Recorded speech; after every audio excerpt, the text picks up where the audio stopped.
아멘. 네, 감사합니다. 우리 곁에 계신 분에게 사랑합니다, 축복합니다. 우리 인사하겠습니다. 이렇게 한 번 더 축복합시다. 당신의 말이 늘 제게 힘이 됩니다. 네, 감사합니다. 우리 말 다스리기 이제 세 번째 강의 오늘 함께 나누기를 원하는데요. 오늘은 관계를 회복하는 말하기라는 주제입니다. 우리 말씀 골로새서 4장 6 그 전에 우리가 지난 2주 동안 두 가지의 말 배우기를 배웠는데, 첫째는 축복을 불러오는 말이 어떤 건지, 어떤 말이 있는지, 두 번째는 상처를 치유하는 말하기가 어떤 말이 있는지를 이렇게 들었습니다. 우리 지난 첫 번째 시간에 축복을 말하는 말을 17가지를 같이 한번 읽어볼까요? 1번부터 시작. 거짓된 말보다는 진실한 말, 아첨하는 말보다는 진지한 찬사의 말, 조종하는 말보다는 올곧은 말, 조급한 말보다는 사려 깊은 말, 이간질하는 말보다는 화평케 하는 말, 따지는 말보다는 존중하는 말, 자랑하는 말보다 겸손한 말. 두 번째가 상처를 치유하는 말하기 1번부터 7번까지 한번 읽어봅니다. 시작. 자신을 경시하는 말, 성찰하는 말, 중상하는 말, 칭찬하는 말, 남의 말, 말을 절제하는 입술, 참견하는 말, 지원하는 말, 누설하는 말, 비밀을 지키는 입술, 흠잡는 말, 세우는 말, 냉소적인 말, 긍정적인 말. 우리가 말에 대한 것들을 배우고 있습니다. 오늘은 골로새서 4장 6절과 잠언 15장 1절 우리 같이 한번 읽어봅니다. 시작. 너희 말을 항상 은혜 가운데서 소금으로 맛을 냄과 같이 하라. 그리하면 각 사람에게 마땅히 대답할 것을 알리리라. 잠언 15장 1절 시작. 유순한 대답은 분노를 시기게 하여도 과격한 말은 노를 격동하느니라. 우리가 이 말씀에 대해서 전혀 부인할 수 없죠. 말은 마치 음식과 같아서, 음식에 있는 소금과 같이 마치 우리의 인간관계를 아름답게 만든다라고 말하고 있는 것입니다. 우리의 인간관계에 있어서 말이 없다면 관계가 없다라고 말할 만큼 우리의 모든 관계는 어떻게 표현하느냐, 어떻게 또 말을 주고받고 어떻게 듣느냐에 따라서 사람의 감정이나 사랑의 생각이나 그 사람에 대한 인격이 평가가 됩니다. 관계의 영성을 우리가 생각해 보면, 관계는 첫째는 하나님과의 인격적인 바른 관계가 중요하고, 이 관계는 점점 넓혀져서 하나님과의 관계가 바른 사람은 자연스럽게 이웃과의 관계도 바르게 나아가야 합니다. 근데 여기서 문제가 생기죠. 하나님의 관계는 참 바른 것 같은데, 저분이 예배도 잘하고 기도도 잘하고 신앙생활이 좋은데 왜 주변에 사람이 없을까? 제가 신앙생활하면서, 교회생활하면서, 목회를 하면서 아직도 풀리지 않는 숙제 하나가 있어요. 저분은 참 하나님과의 관계는 정말 열심히 하고 신앙생활은 좋고 믿음도 좋고 기도생활도 잘하고 하는데 왜 사람들과의 관계는 다 깨어질까? 저 장로님, 저 목사님, 저 권사님은 참 하나님과의 1:1 관계는 너무 잘하는데 왜 주변에 사람은 없고 저분에 대한 평가는 좋지 않을까? 여러분, 이거에 대해 답을 좀 줘보세요. 저한테. 제가 이게 목회의 숙제예요. 숙제예요. 참 신앙도 좋고 믿음도 좋은데 말이 어떻게 저런 말이 나올까요? 저 입에서. 제가 이 많은 좋은 분들도 많이 봤지만, 정말 인격에 맞고 신앙에 맞는 좋은 분도 많지만, 제가 신앙생활하면서 자꾸 드는 생각은 뭐냐면, 왜 신앙이 인격을 못 바꿀까? 왜 신앙이 말을 못 바꿀까? 진짜 예수님이 그 안에 살아계시고 내가 죽고 예수님이 살아있는데 왜 그런 감정을 왜 억누르지 못할까? 근데 사실은 그 답이 누구에게 있어요? 나에게 있어요. 제가 여러분 보고 그런 사람 못 찾았다 그랬는데요, 하나님이 어느 날 제가 기도하는데요, 너는 어떠냐는 거야. 저보고. 저도 꼭 하거든요. 집에 가면 별것 아닌데 한마디 마음 하면 삐지고 토라지고, 제가 큰 소리 안 칠 것 같죠? 제가 이렇게 웃고 있지만 큰 소리도 치고 막 이렇게 화도 내고 문도 쾅 닫고 그래요. 안 그럴 것 같죠? 예? 안 그럴 것 같아요? 허 권사님 그러니까 좀 상처가 될 뻔했네. 괜찮아. 예, 충분합니다. 욕 안 할 것 같죠? 제가 욕 안 할 것 같죠? 혼자 있는데 뭔 말을 못 하겠어요. 화가 나면요 차 안에서 뭐 배운 욕이 별로 없어서 뭐 하는 건 뻔하지만 막 이게 해요. 너도 그렇게 안 되는데 교인이 그렇게 되겠냐는 거예요. 여러분 참 우리에게 주어진 숙제입니다. 그렇죠? 그러나 다시금 돌이키고 회개하고 내가 그 말을 하지 말았어야 했는데 괜히 했어. 괜히 그 말을 해서 관계가 불편하잖아.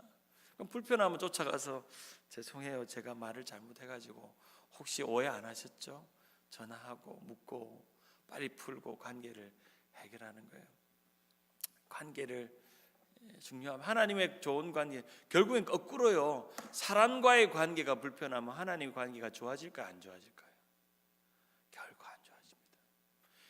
빨리 여러분의 불편한 관계를 풀어야 되는 이유는요, 하나님의 관계를 좋게 하기 위해서예요. 하나님의 관계가 좋으면 사람과의 관계가 조금이라도 불편한 것들이 사이에 끼어들면 마음이 어려워져요. 하나님의 관계가 더 하지 않아요. 기도가 막혀요. 저 사람하고 대화가 막혔는데 희한하게 기도가 막혀요. 부부간에 대화가 막혔는데 기도가 막혀요. 경험해 보셨잖아요. 저는 그런 경우가 있어요. 종종 희한하게 설교 앞두고 부부싸움 할 일이 생겨요. 이 영적인 씨름이잖아. 사단이 그래 공격을 해요. 이렇게 희한하게 내일 모레 중요한 설교를 앞두고 있으면 부부끼리 별것 아닌 거 가지고 이제 싸워가지고 영적인 일을 못하게 만들어. 이건 사단이 공격하는 거예요. 하나님의 교회도요, 참 성장하고 부흥하고 좋은 일이 일어나려면요, 정말 사소한 데서 문제를 일어나요. 사소한 데서 문제가 일어나서 교회가 주저앉게 만들어요. 자라가지 못하게 만들어요. 어려운 일이 생기게 돼요. 그런 일들이 자꾸 만들어요. 그래서 점점 우리가 이것이 영적인가를 자꾸 해석해야 돼요. 영적인. 그래서 부부 싸움이 나면 저는 설교를 앞두고 그러면 일단 미안하다고, 당신이 옳다고 지난주에 배웠던 소 네 마리를 이용합니다. 첫째가 뭐죠? 당신이 옳소, 당신이 맞소, 내가 졌소, 고맙소. 그렇죠. 어떤 분이 제가 새벽기도 때 이 설교를 하니까 다른 교회 성도님이 전화가 왔어요. 목사님, 그 설교 듣고 너무 은혜 받았다고 하면 전화가 와가지고 이렇게 말하는 거 한 개 더 있대요. 내가 죽었어. 내가 죽었어. 한 개 더 있대요. 내가 죽어지면 없다는 거예요. 그래서 설교 앞두고는 항상 부부싸움 안 하려고 했습니다. 그래서 가급적이면 싸움이 없도록 하는 노력을 하는데요. 뭐 그런 관계가 참 중요합니다. 영적인 것을 해치기 때문에. 이거가 됐죠. 뭐가 잘못 들어갔나요? 맞죠. 첫 번째 관계를 회복하는 말하는데 아는 체 하는 말과 경청하는 말이 있어요. 그 잠언 12장 23절 한번 같이 한번 읽어봅시다. 시작. 슬기로운 자는 지식을 감추어도 미련한 자의 마음은 미련한 것을 전파한다. 슬기로운 자는요, 자기가 아는 걸 감춘대요. 적정한 때에 적정한 시간에 필요할 때 쓰지, 미련한 자는 마음을 미련한 것을 막 전파하는 거예요. 여러분, 우리가 아는 척을 조심해야 돼요. 아는 척. 이 아는 척 하려고 말하다가 사람에게 상처가 주고 누군가에게 참견하고 끼어들고 내가 아는 걸 말하기 시작하는 순간 그 사람에게 때로는 모멸감이 되기도 하고 그 사람을 무시하기도 하고 당신은 왜 이것도 몰라? 나는 이 정도 아는데 라고 말하기 시작하는 순간 다른 사람을 바보로 만드는 일들이 일어납니다. 여러분은 아는 것이 병입니까? 아는 것이 약입니까? 아는 것이 병입니까? 어떤 사람들은 너무 아는 게 많아요. 인터넷으로 요즘 막 찾아보면 막 모든 거, 그분은 실질적으로 모든 걸 다 이해할 수 있는 탁월한 능력을 가질 수 있어요. 여러분 생각해 보세요. 천재가 친구가 많을까요? 바보가 친구가 많을까요? 한번 생각해 보세요. 바보가 친구가 많아요. 여러분 참 한번 주변에요, 친구가 많은 사람들 한번 보세요. 야, 저 권사님 저 집사님 뭐 친구가 많다. 따뜻한 사람이 친구가 많아요. 그리고 아닌 체하고 잘난 체 하는 사람 친구 많은 거 본 적 있으세요? 없어요. 좀 어리숙하고 목사님 저는 몰라요. 저는 잘 몰라요. 저는 시키는 것밖에 몰라요. 한 사람이 친구가 많아요. 희한해요. 주변에 그 친구들이 오래 가요. 여러분들이 친구 중에요, 오래 가는 친구 한번 보세요. 잘난 척하고 허세 부리고 자기 잘난 것 말하고 남 까고 이런 사람 친구가 많을까요? 아니면 그냥 내 말하는 거 들어주고 전화하면 언제든지 만나도 따뜻하고 언제든지 대화하고 싶고 만나고 싶고 밥 먹고 싶고 그런 친구들이 더 우리 주변에 더 친구가 많은 것입니다. 아는 체 하면서 말하는 것, 알아도 모른 척하고 듣는 것, 어느 것이 중요할까요? 안다고 막 참견하고 자기가 경험했다고 그것도 아는 것도 참 지혜롭고 따뜻하게 말해야 되는데, 아이고 그거는 엄마가 그거 이러면 안 되고 저러면 안 되고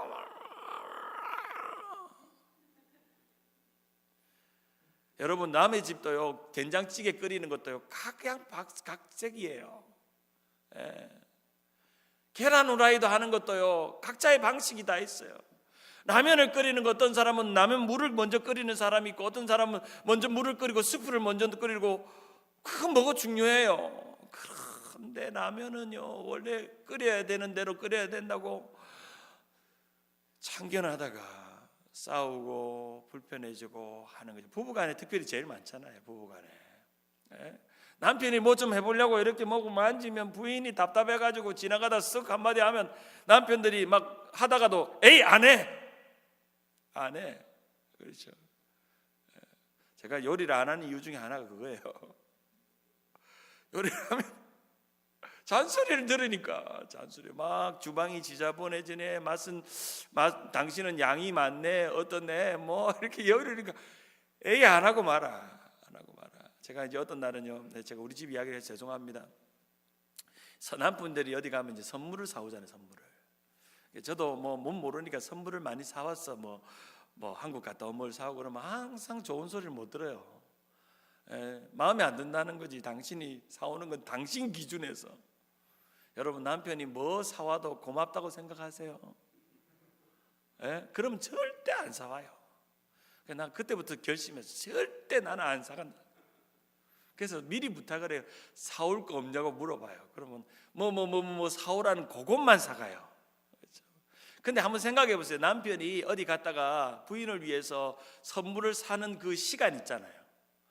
스카프를 살까, 스타킹을 살까, 바지를 살까, 티셔츠를 살까, 그 시간, 그 부인을 생각했던 시간, 뭐 그게 얼마나 값어치가 있고 그것이 얼마나 가치가 있느냐를 떠나서, 그 여인 부인에게 마음에 드냐 안 드냐에 떠나서 이 남편이 그거를 고르기 위해서 부인을 생각했을 거 아니에요. 이 색깔이 어울릴까, 저 색깔이 어울릴까, 이거 어울릴까.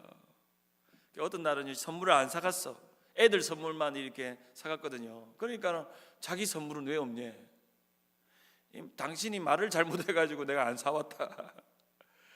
여러분, 우리가 어떻게 말을 하느냐에 따라서 관계나 우리의 삶이 만들어지는 거예요. 그래서 요즘 어디 가면 항상 물어요. 당신 선물 사올까 말까 물어봐요. 뭐 사오라 그러면 꼭 그거 딱 사와요. 그리고 요즘은 이제 스마트폰이 있으니까 사진을 찍어서 마음에 드나 안 드나 물어보고 합격되면 사가고. 그렇죠. 소통이죠. 여러분은 다른 사람에게 아니 뭐뭐 해야 돼 라고 자주 말합니까? 아니면 그렇군요 라고 말합니까? 그 사람을 지적하고 그 사람을 판단하고 말합니까? 아니면 그 사람이 그렇게 하는 것에 대해서 공감하고 그 사람을 이해해 줍니까? 다른 사람이 여러분의 말에 대해서 어떻게 반응하는지를 관찰해보고 같은 소리라도 반복하면 그것은 참견이 되고 잔소리가 됩니다. 아무리 좋은 소리라도 반복하면 그게 잔소리가 돼요. 당신은 이거 해야 돼, 저거 해야 돼, 당신은 이거 해야 돼, 저거 해야 돼 편간하기 시작하면 그것은 마음의 상처가 돼요. 그런데 이거 한번 생각해 보세요. 생각해 보세요. 저한테도 교인들이 와서 뭐 교회에 대해서 이야기를 해요. 목사님, 다른 교회는 이렇게 하고 다른 목사님은 이렇게 하고. 상처가 돼요. 어떨 때는요. 나는 최선을 다하는데 그냥 목사님은 이거 하면 좋겠어요 한번 생각해 보세요라고 하는데 왜 다른 교회 목사를 데리고 와가지고 비교를 하냐 말이지. 다른 교회 이야기를 왜 하느냐 말이지. 다른 교회 목사는 다른 교회는 다른 교회는 다른 교회는 다른 교회는. 그럼 그 교회 속으로 어떤 마음이 들까요? 그 교회 가세요. 그런 거 빼고 실제로 비교가 되고 어떤 것이 생각이 나도 그거 빼고 목사님 제 생각엔요 이런 게 좋을 것 같아 한번 생각해 보세요. 한번 해보세요. 그렇게 따뜻하게 말할 수 있는 거죠. 그렇다고 우리 교인들이 그렇게 많다는 건 아니에요. 간혹 위해 준다고 하는 말이 위하는 말이 아닐 수가 있어요. 잘 가르쳐 준다고 해서 한 말이 그 사람에게 더 일을 못하게 만들 수도 있어요. 용기를 없게 만들 수 있어요. 용기를 잃어버리게 만들 수 있어요. 우리 말을 참 잘해야 됩니다. 설령 당신이 어떤 상황에 대해서 지식과 식견을 가지고 있더라도 때로는 침묵하세요. 지켜보세요. 그분이 그 문제를 해결할 수 있는지. 그러면 문제가 생기면 조용히 가서 도와주세요.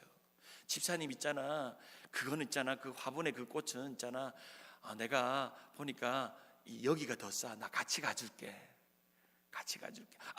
거기가 더 싸요. 그 가서 가보세요. 그 사람은 나름대로 싼 걸 찾아가지고 여기 갖다 놨는데, 그러면 자기가 같이 가주든지.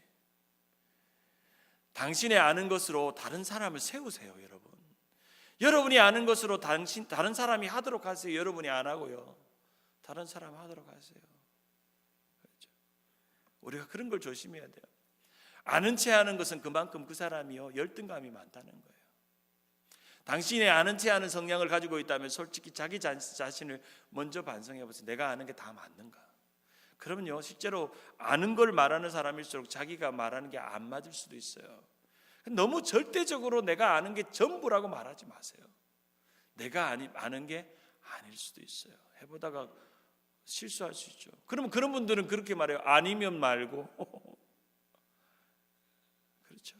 우리가 서로의 입장을 생각하고 서로에게 그 역할을 맡은 것에 대해서 위탁하고 하는 거죠. 위와 유와 만나면 us가 되죠. 바로 우리가 돼. 우리가 관계를 그렇게 만들어집니다. 지적하는 것은 지적인 것이 아니라 지적질은 보다는 공감하는 게 중요해요. 그래서 물음표보다는 뭐 해보셨어요? 라고 묻는 것보다는 그건 어떻게 생각하세요? 아이고 힘드시겠어요. 그거 하니까 너무 애쓰셨어요. 느낌표로 말하세요. 느낌표로.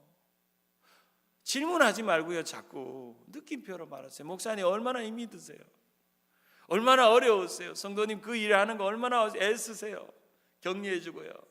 그리고 나서 충분히 그 사람의 마음이 녹아지면, 그런데요 이런 거 있는 거 혹시 한번 생각해 보셨어요? 한번 그런 것도 한번 찾아보셨어요? 이런 게 있대요. 한번 보실래요? 따뜻하게 말해줄 수 있잖아요. 우리 같은 거라도. 두 번째로 과격한 말, 친절한 말이 있어요. 잠언 16장 1절에 보면 유순한 대답은 분노를 시기하여도 과격한 말은 노를 격동한다. 잠언 16장 32절 같이 한번 읽어봅니다. 시작. 노하기를 더디하는 자는 용사보다 낫고 자기의 마음을 다스리는 자는 성을 빼앗는 자보다 나으니라. 노하기를 더디하세요. 화내지 마세요. 괜시리 나이가 들면요 화가 나요. 그렇죠? 점점 고집이 세지고 화가 나죠. 그래서 유겸 장로님이 저한테 가르쳐준 말이 있어요. 나이가 들면요 목사님 해야 될 게 있는데요, 입은 닫고요 지갑은 열으래요. 한번 따라할까요? 입은 닫고 지갑은 열자. 이건 제가 한 말이 아니에요. 유겸 장로는 80이 넘는 어른이요 저보고 하루는 운전 타고요, 목사님 나이가 들면 한 가지 깨닫는 게 있는데요, 입은 닫고 지갑은 열어야 될 것 같아요. 지갑은. 그래서 젊은 사람들 격려하고 위로하고 밥 사주고 하는 일, 그러고 나서 그냥 밥 사주고 잔소리 하려고 밥 사주는 게 아니라 그냥 젊은 사람들이 무슨 생각하는가 듣는 거야. 요즘 젊은이들은 어떤 마음인가 들어주는 거야.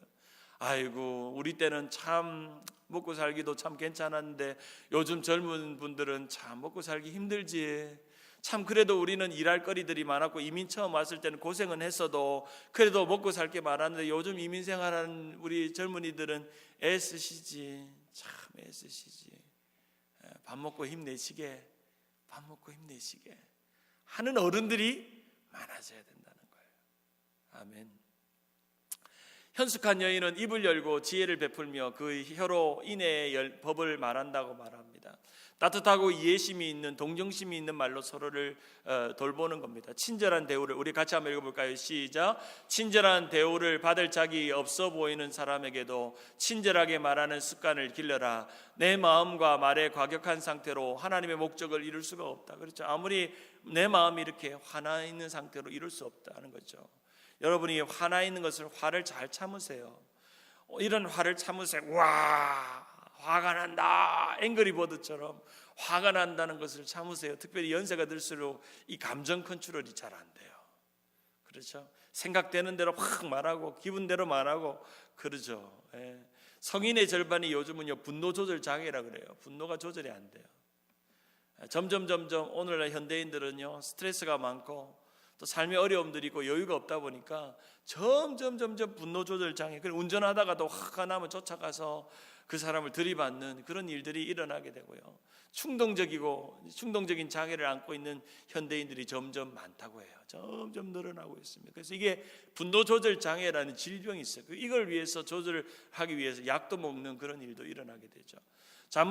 이사야 55장 11절 읽어봅니다. 시작. 내 입에 나가는 말도 이와 같이 헛되이 내게로 돌아오지 아니하고 나의 기뻐하는 뜻을 이루며 내가 내보낸 일에 형통함이라. 잠언 16장 32절 시작. 노하기를 더디하는 자는 용사보다 낫고 다스리는 자는 성을 빼앗는 자보다 나으니라. 우리 교회 어른들을 보면 참 인자해요. 제가 우리 교회 어른들을 뵈면 참 말씀도 따뜻하고 이렇게 보면은 참 어른들인데, 제가 참 이렇게 우리 교회를 자랑하는 것 중에 하나가 딴 교회 가면 참 우리 교인들은요 참 인격적이에요. 참 인격적인 말씀도 참 잘하시고 또 있으세요. 가정에서는 모르겠어요. 교회에서는 그런 것 같아요. 세 번째, 요령 없는 말, 융통성 없는 말, 융통성 있는 말을 하라는 거예요. 마치 골로새 4장 6절처럼 너희 말을 항상 은혜 가운데 소금같이, 소금을 적당하게 뿌리면 그게 맛이 나잖아요. 여러분, 생고기를요 그냥 먹는 것보다 소금을 적당하게 찍어서 먹으면 맛이 있듯이, 마찬가지로 우리의 말도요 그냥 할 수도 있지만 거기에 소금을 잘 쳐야 돼요. 소금을 쳐야 돼요. 소금을 치면 그것이 이렇게 너무 좋은 양념이 돼요. 제가 어제 우리 교회에서 조금 요즘 교회 안 나오는 분을 신방을 갔어요. 신방을 갔는데 그분이 이렇게 이야기하는 거예요. 옆에 분 권사님을 칭찬하면서, 이 권사님은 우리 교회의 재산이에요. 제가 들은 말 중에 이런 칭찬은 처음 들어요. 이 권사님, 목사님 모르시죠? 우리 한미교회의 재산이래. 와, 이런 표현이, 같은 표현인데 막 느낌이 확 다르잖아요. 우리 옆에 분에게 축복합시다. 당신은 우리 교회의 재산이야. 같은 표현인데요, 어떻게 하느냐에 따라서 있어도 되고 없어도 되는 사람이 아니라 정말 집사님, 권사님, 장로님은 우리 교회의 재산이에요. 보물이야, 보물. 같은 말이라도 소금을 치는 거죠. 양념을 치는 거예요. 그 사람을 기분 좋게 하는 맛을 내는 거예요. 같은 표현이라도. 마치 이 요리사가 이렇게 소금을 뿌리듯 양념을 치는 거예요. 때로는 우리는 말귀를 못 알아듣는 사람일 수도 있고, 꽉 막힌 사람일 수도 있고, 다른 사람의 입장을 고려하지 않는 사람일 수도 있고, 요령만 피우는 사람도 있지만, 중요한 건 요령 없이 말하는 사람도 문제예요. 따뜻한 그런 말 가운데 양념 없이, 격려하는 말 없이 말하는 것도, 함부로 말하는 것도 문제입니다. 다니엘이 왕의 진미를 먹으라고 했을 때 그것이 우상의 제물인 줄 알았기 때문에 그것을 거절하는 방법도 아주 지혜롭게 했어요. 왕이여, 제가 금식하고 나서 제 얼굴빛이 그것을 먹은 것과 안 먹은 것과 비교를 해보세요. 만약에 그 얼굴빛이 그 먹은 것보다 못하면 제가 왕의 말을 순종하겠나이다. 얼마나 지혜로워요. 지혜로운 사람은요 그 사람의 입장과 형편을 고려해서 유도리 있게 말하는, 그 사람이 이 말을 할 때 의도가 뭔가를 생각하는 거죠. 저분이 이런 말을 꺼냈을 때는 이런 의도일까 하는 게 아니고, 저 말을 오해해서 내 입장만 말하는 게 아니라 저 사람의 입장을 고려해서 말하는 겁니다. 솔직하게 진실하게 말하고 진실하게 은혜를 베푸는 것, 그것이 중요합니다. 나쁜 의도로 말하는 진실은 당신이 생각하게 낼 수 있는 모든 거짓말에 맞먹는다라는 말이 있듯이 재치 있게, 유머 있게, 상황에 맞게 말하세요. 어쨌든 이 말을 참 재치 있게, 유머 있게 말하는가, 거북스럽게 말하는 게 아니라 재치 있게 말하세요. 말은 음식과 같아서 간이 맞아야 맛이 있듯이, 마치 음식의 맛을 혀의 감각에 있듯이, 마치 말은 우리의 혀로 맛을 내는 겁니다. 맛을 낼 수 있는 겁니다. 네 번째로, 위협하는 말, 도와주는 말이 있어요. 블레셋의 골리앗과 솔로몬이 전쟁을 할 때에 골리앗은 이 조그마한 다윗이 뭐라고 그것을 위협하려고 막 말하지만, 이 다윗은 믿음의 말을 합니다. 다윗이 블레셋 사람에게 이르되 너는 칼과 창과 단청으로 내게 오거니와 나는 만군의 여호와 이름고 내가 모욕하는, 모욕했다는 거죠. 이 골리앗이 모욕하는 이스라엘 군대의 하나님의 이름으로 내게 간다라고 말합니다. 여러분, 협박하는 사람입니까? 협조하는 사람입니까? 목사님, 이거 안 하면요 큰일 나요. 지금 엉망되고 있어요. 목사님, 이거 아세요? 우리 교회는 이런 거 한 적 없어요. 협박하는 사람입니까? 아니면 목사님, 이거 한번 생각해 보세요. 우리 교회 이런 일을 해왔는데요, 과거에 목사님들이 이런 일들 중에 참 좋은 일들을 한번 생각해 보세요. 협박하는 사람입니까? 협조하는 사람입니까? 이민교회의 참 잘못된 습관 중에 하나가 이 막말을 하는 습관이 많아요. 제가 우리 교회는 아니고 이민교회 와서 놀란 것 하나가 있어요. 놀란 것 하나가 있어요. 어떤 장로님하고 식사를 하게 됐어요. 그 담임 목사님하고 이제 제가 부목사일 때 이제 그 장로님인데 신무 장로님이에요. 담임 목사님을 내 앞에서 목사님이라고 부르지 않더라고요. 얼마나 내가 깜짝 놀랐는지. 아니, 교인들이 다 목사님이라고 부르고 기도할 때도 목사님이라고 부르면서 제 앞에서 목사라고 부르더라고요. 목사. 제가 그 호칭이 중요한 게 아니에요. 우리가 그렇게 서로 존중하고 기도할 때는 목사님이라고 안 해도 돼요. 자, 그거는 뭐 여러분이 안 해도 됩니다. 그거는 님이라는 건 진짜 기도에 안 어울리는 표현이에요. 신목사가 해도 돼요. 그런데 우리가 서로에 대해서 인격적으로 말할 때, 그래서 제가 처음에 미국 올 때 이민교회에 대한 부정적인 생각이 좀 있었어요. 그래서 나는 이민교회를 목회를 안 할 거라고 생각했어요. 이민교회 목회자들 중에 좋은 케이스가 많지가 않더라고요. 항상 어렵게 교회를 그만두고 어렵게 문제가 생기고 떠나고 거기에는 목사님 잘못도 60-70% 있죠. 그런데 항상 좋은 일이 없는 거예요. 제가 처음 왔을 때 전임 목사님들에 대해서 좋은 이야기를 안 하시더라고요. 성도님들이. 야, 나도 언젠간 떠나면 나에 대해서 좋은 이야기를 안 할 수 있구나, 이분들이. 그래서 어떤 생각이 들었냐면요, 나는 저분들 저주하지 말아야지. 앞에 전임 목사님들을, 뭐 여러분들은, 저는 몰라요. 그분들이 뭘 잘못했는지, 뭘 잘했는지, 뭐 말을 어떻게 했는지, 뭘 예쁘게 했는지 몰라요. 여러분, 부탁드리고 싶은데요, 전임 목사님들에 대해서 부정적으로 말하지 마세요. 좋은 이야기 하세요. 그분의 장점, 김대표 목사님의 장점, 우리 김요셉 목사님도 장점이 있을 거 아니에요. 박성기 목사님의 장점, 전병지 목사님의 장점, 좋은 이야기. 제가 처음 부임했을 때 전임 목사님은 이 사람은 이렇고요. 그 목사도 아니에요. 그 사람은요. 그 듣는 제 마음은 어때요? 나도 뭔가 실수하면 우리 교인들이 나를 그렇게 만들 수도 있겠구나. 그래서 제가 안 들겠어요. 제가 지금 와서 하는 이야기예요. 2년 반 지나고 우리가 지나간 목사님들은 다 나름 애를 썼어요. 그런데 좀 안 되는 것도 있었겠죠. 실수하는 것도 있었겠죠. 지금은 그분들이 그 실수를 후회한다고 그래요. 제가 들었어요. 후회한다고 그래요. 저도 우리 교회에서 잘한 것만 없을 거예요. 실수한 것도 많고 부족한 것들이 많아요. 그런데 참 감사한 건 제가 와서 또 성도님들이, 우리 장로님들이 많이 협조해 주세요. 너무너무 감사하죠. 너무너무 감사하세요. 고함 치지 말고 고요함을 유지하세요. 뭐 뭔가 마음에 안 든다고 해서 막 사람들이 가서 고함 치거나 소리 지르지 말고 정말 마음의 고요함을 잘 다스리세요. 여러분, 화내면요 그게 남아요. 이렇게 메아리처럼 내 마음에 남아요. 그렇죠? 고요함을 유지하세요. 개가 왜 밤에 짖는 줄 아세요? 두려워서 짖어요. 소리치는 사람도요 두렵다는 거예요. 그만큼 뭔가 내가 빼앗길 게 많은 두려움이 있다는 겁니다. 소리치지 마세요. 가정에서 그렇고요. 저도 참 이런 부분이 약한데요. 화가 나면 막 소리치고 그래요. 지난주에도 우리 딸하고 만두 가지고 싸웠어요. 만두 가지고. 별것 아닌데.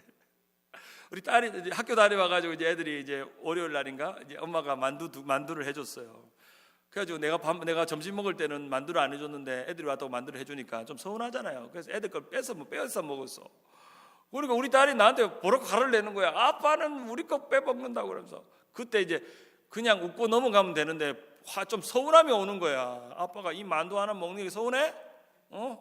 아빠가 이 만두를 벌기 위해서 얼마나 노력하고 애는데 쓰는데 좀 구차한 이야기가 이렇게 나오는 거야. 남자들이 이렇게 치사해. 딸하고 만두 2개 가지고 싸우는 거, 만두 2개. 그래가지고 한 이틀 말을 안 해서 우리 딸하고. 우리 딸이 다가와서 아빠 안녕? 아빠 하이 하더라고. 내가 돌아보니까 얼마나 유치한지. 우리 집사람이 제발 좀 애기처럼 애들하고 만두 갖고. 근데 남자들은요, 여러분 부모님들 아셔야 돼. 그 만두 하나에 서운하다고요, 여러분. 우리 집사람이 만두 가져올 때 만두를 많이 했을 거 아니에요. 그래서 나는 그때 TV 보고 있었거든요. 만두를 따로 담아가지고 아빠 거라고 줬으면 싸우지도 않은데 우리 사모님이 지혜가 없었던 것 같아요. 죄송합니다. 오늘 잠깐 우리 사모님을 디스하는데 애들이 먹는 거 나도 먹고 싶어가지고 우리 딸 거를 하나 쟁반에서 뺏어 먹으니까 아빠는 준재 거 뺏어 안 뺏어 먹고 자기 거 뺏어 먹었대. 참, 이 남자들이요, 여러분 진짜 부탁드립니다. 우리 자매님들, 남자들이 별것 않고 서운한데 별것 않은 게 서운하지 않게 만들어 주세요. 이거 아멘 하셔도 돼요. 제가 2번의 사건이 있는데 한 번은 키위 사건이 있고 이번에 만두 사건이 있는데요.